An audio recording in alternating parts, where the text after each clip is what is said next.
Fresh Morning.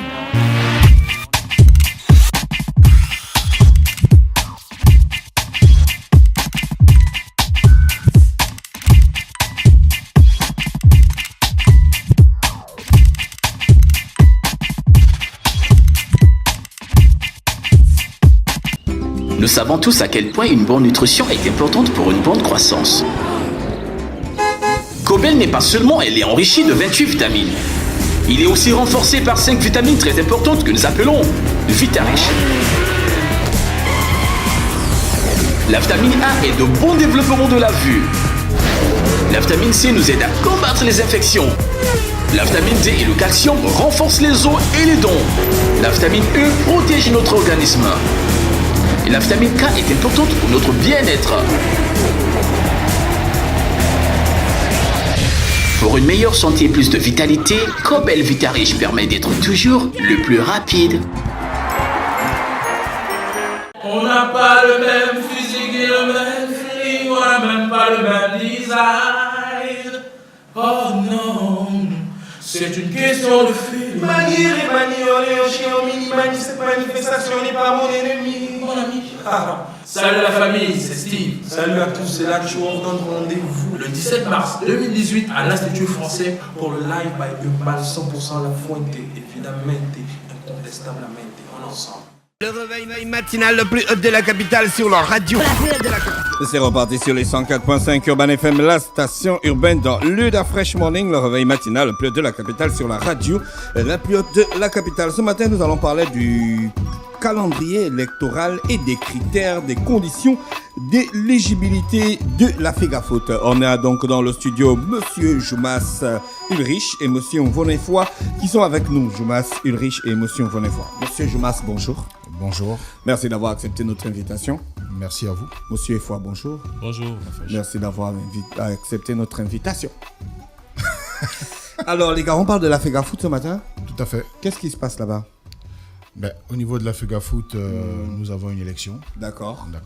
Disons que lors du dernier congrès extraordinaire, le 57e, la FEGAFOOT a élu 2 commissions, dont celle électorale, en vue de gérer, organiser, superviser la commission électorale qui aura lieu le 31 mars. D'accord. Donc vous avez fait un congrès, la FEGAFOOT a fait un congrès. Extraordinaire. Extraordinaire. Et à la fin de ce congrès, à la suite de son congrès, ils ont donc mis en place 2 commissions. 2 commissions. La première commission, c'est quelle commission? La commission électorale. D'accord. Et la deuxième commission? C'est la commission dite de recours. D'accord. Donc vous faites d'abord les élections et s'il y a des recours, c'est la deuxième commission qui ça. Non, c'est pas tout à fait ça. Déjà, dès le lancement du processus électoral, il y a au nombre des étapes la publication des listes électorales. Et là déjà, avant même l'élection, il peut y avoir des recours et toute personne qui pourrait contester éventuellement une des conditions ou un des critères peut effectivement saisir la commission de recours. Ah, donc les 2 commissions sont déjà en place. Tout à fait. Et elles fonctionnent déjà. Effectivement. Donc les recours, c'est même au niveau des conditions d'éligibilité. Effectivement. Alors, donc le calendrier électoral, il est composé de quelle manière? Bien, le calendrier électoral, disons que nous l'avons déjà décliné. Nous avons commencé la large diffusion. Il est disponible au niveau du siège de la commission électorale 6 à FEGAFOOT à Ovendo. D'accord. Il est passé dans la plupart des médias. Mais disons que sur le plan du... Voilà, nous allons revenir dessus. Au niveau du chronogramme, je ne sais pas si je peux déjà le détailler. Oui, on y va. Ok. Alors, du 12 au 19, nous avons le dépôt des dossiers de candidature. Oui. Donc le 19... c'est la date butoir à 17h du dépôt de candidature. Nous sommes le 14 aujourd'hui. Exactement. Et à partir du mardi 20, nous avons la publication des candidatures retenues par la commission électorale. D'accord. Voilà. Et du 21 au 22, nous avons les recours qui peuvent éventuellement être déposés au niveau de la commission des recours par les différents candidats qui se sentiraient plus ou moins lésés ou qui contesteraient la liste des candidatures. D'accord. Publiée par la commission électorale. Et maintenant, à partir du vendredi 23, après l'examen des recours par la commission des recours, il y aura une publication définitive, finale, officielle de la liste des candidats retenus pour concourir à cette élection. D'accord. Donc, et après, disons que à partir du samedi 24, nous avons au niveau de la commission électorale initié une réunion avec les différents candidats qui seront retenus.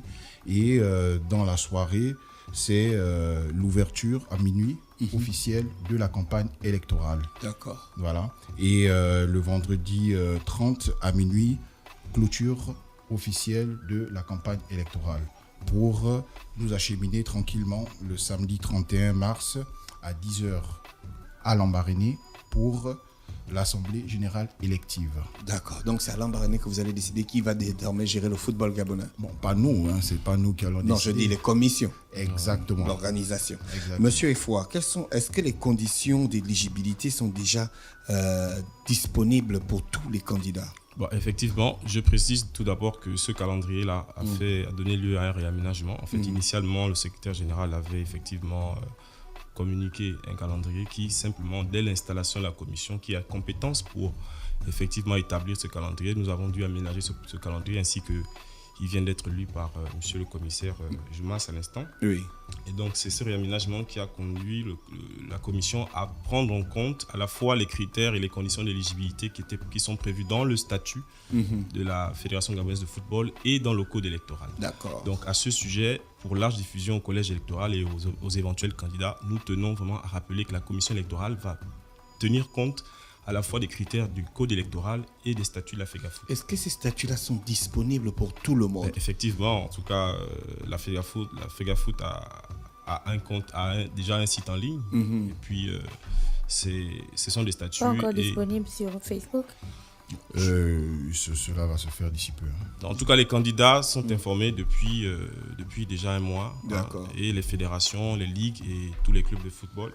J'ajoute que si ce communiqué ainsi qui vient d'être lu par le commissaire peut-être intervient à un moment où certains candidats ont déjà déposé leur candidature, c'est le cas aujourd'hui. Oui. Ceux qui ont déjà déposé leur candidature sont simplement invités à venir régulariser la situation en tenant compte des critères que je viens de rappeler. Et à ceux qui, jusqu'ici, n'ont pas encore déposé leur candidature, nous tenons à leur demander de prendre en compte les critères que nous venons de rappeler. Donc, ceux qui sont définis dans le code électoral et dans les statuts de la FEGAFOOT. N'importe qui peut participer à cette élection? Donc, Ah non. Il faut voir les critères qui sont définis dans le code électoral. Enfin, dans le code électoral et dans le statut, disons, les critères retenus par la commission électorale. Est-ce que c'est comme ça que la FEGAFOOT fonctionne toujours, selon les critères et selon les critères qui sont contenus dans les statuts de la FEGAFOOT? toujours on dira que ceci. Il faut rappeler que les statuts sont entrés en vigueur depuis 2013. 2013. Oui, et le code électoral est entré en vigueur depuis 2015. Donc l'élection qui se tient en 2018 doit se conformer au texte de la Fédération gabonaise de football en vigueur. Et donc ces critères-là sont effectivement ceux que nous allons appliquer dans le cadre de ce processus électoral. D'accord. Ok, ça c'est pour les nouveaux statuts. Parce qu'on sait qu'à la FEGAFOOT, il y a beaucoup de problèmes. Bon, mais vous n'êtes pas là pour parler des problèmes de la FEGAFOOT. Vous êtes là plutôt pour parler du calendrier. Bon, mais vous non plus, hein, vous non plus, en tant que média, on compte sur le rôle que vous devez jouer, vous également, pour vous assurer de la sincérité du processus qui a été engagé. Non, mais s'il faut venir jusqu'à Lambaréné pour voir ça, il faut le voir. Mais pas seulement à Lambaréné. À Lambaréné, parce c'est le 31 qu'après, mars. quand les médias disent la vérité sur ce qui se passe normalement dans la FEGAFOOT, les médias... Non, justement, à ce sujet, vous me permettez, nous voulons profiter de votre antenne pour vraiment rassurer le collège électoral et le grand public que la commission qui est à pied d'œuvre depuis le samedi 10 mars ne ménage aucun effort pour que cette élection se passe dans des conditions les plus sereines possibles. Et donc nous tenons à rassurer l'opinion qu'au-delà de ce qui est dit ici et là, pour lequel nous ne sommes pas là bien évidemment, nous comptons vraiment organiser une élection conforme aux principes démocratiques, de façon impartiale, transparente. Et de façon L'urne sincère. sera transparente. Effectivement. Bien évidemment. Et j'ajoute que les commissions qui sont chargées de l'organisation de cette élection sont exclusivement composées de magistrats. à la fois la commission électorale. Des vrais magistrats du tribunal. Mais nous sommes des magistrats. Il n'y a pas de faux, il n'y a pas de vrais Non, magistrats. nous avons je voulais savoir si c'était les magistrats Non, du non, tribunal. essentiellement des Magistrats, magistrats de très longue carrière d'ailleurs. D'accord. Des magistrats de quasiment tous les trois Je ordres. sais que vous êtes magistrat. Voilà, de tous les trois ordres, les magistrats financiers de la Cour des comptes, des magistrats du Conseil d'État, des magistrats du tribunal administratif que moi personnellement je suis. Donc vraiment, cette exigence-là de mettre sur le terrain des praticiens du droit. Oui. Parce que les statuts, comme vous avez dit, les statuts, le code électoral, il faut bien des personnes qui soient... Qui savent lire le droit. Voilà, qui sachent lire le droit. Et j'ajoute qu'il faut considérer que nous n'avons pas été cooptés du tout. Nous avons répondu à un appel à candidature et conformément à cet appel à candidature, nous avons constitué une liste et laquelle liste a été retenue au cours du congrès extraordinaire qui s'est tenu le 10 mars. Moi, j'ai une préoccupation. Est-ce qu'il est réellement possible de trouver les statuts sur le site de la FEGAFOOT, Gina? Tu as regardé le site de la FEGAFOOT? Non, j'étais plutôt sur la page de la FEGAFOOT. Et comme aujourd'hui, on ne va pas parler des polémiques de la FEGAFOOT, on ne va pas revenir dessus, mais j'espère que vous reviendrez, monsieur, pour qu'on parle un peu, pour qu'on éclaircisse la situation sur ce qui se passe je vais vous appeler à la personnellement. Non, il n'y a pas de souci. C'est bien notre mission. Hein. C'est bien notre mission. Essayer d'informer le plus grand large public sur le processus normal de l'élection au niveau de la commission électorale. D'accord. De la FEGAFOOT. C'est une décision de la FEGAFOOT ou bien des autorités Laquelle? de prendre des magistrats pour gérer les élections à la FEGAFOOT? Parce qu'avant, ça se faisait... Disons que nous n'avons pas déjà à juger l'opportunité du choix de la FEGAFOOT.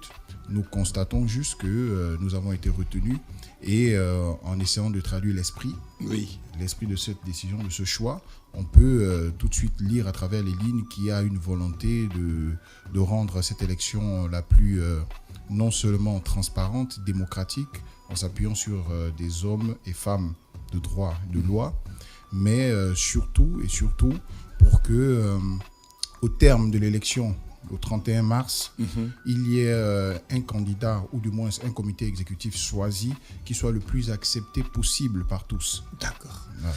Monsieur Jumas, Monsieur Mvono, merci d'avoir accepté notre invitation. Avez-vous d'autres communications de dernière minute? Pas particulièrement, juste rassurer, comme l'a dit mon collègue ici présent, commissaire, que le plus large public et les délégués et les acteurs du football soient rassurés sur le processus de l'élection au sein de la FEGAFOOT. Nous sommes disposés au niveau du siège de la FEGAFOOT, la commission électorale est disposée à répondre à toute préoccupation nécessaire et que nous respectons toutes les étapes prévues par le code et statut pour ce cadre, c'est-à-dire l'élection au niveau de la FEGAFOOT. Donc, il n'y a point de raison de s'inquiéter sur le respect des différentes étapes en matière d'élection électorale pour le futur bureau comité exécutif. Merci. Voilà à peu près. Je vous souhaite de passer une bonne journée à l'écoute des programmes d'Urban FM. Nous savons tous à quel point une bonne nutrition est importante pour une bonne croissance. Cobel n'est pas seulement, elle est enrichie de 28 vitamines. Il est aussi renforcé par 5 vitamines très importantes que nous appelons Vitarich. La vitamine A est de bon développement de la vue. La vitamine C nous aide à combattre les infections. La vitamine D et le calcium renforcent les os et les dents. La vitamine E protège notre organisme. Et la vitamine K est importante pour notre bien-être. Pour une meilleure santé et plus de vitalité, Cobel Vitarich permet d'être toujours le plus rapide. On n'a pas le même physique et le même feeling, on n'a même pas le même design. Oh non, c'est une question de feeling. Manier et manioler au chien au mini-mani, cette manifestation n'est pas mon ennemi, mon ami. Salut la famille, c'est Steve. Salut à tous, c'est là que je vous donne rendez-vous Le 17 mars 2018 à l'Institut français pour le live by Urbal 100% la fuente, évidemment, incontestablement, on ensemble. Ma baby, on se prend la tête, mais on sait qui. Urban FM, la radio des musiques urbaines. Urban FM 104.5, la station urbaine. La Fresh Morning.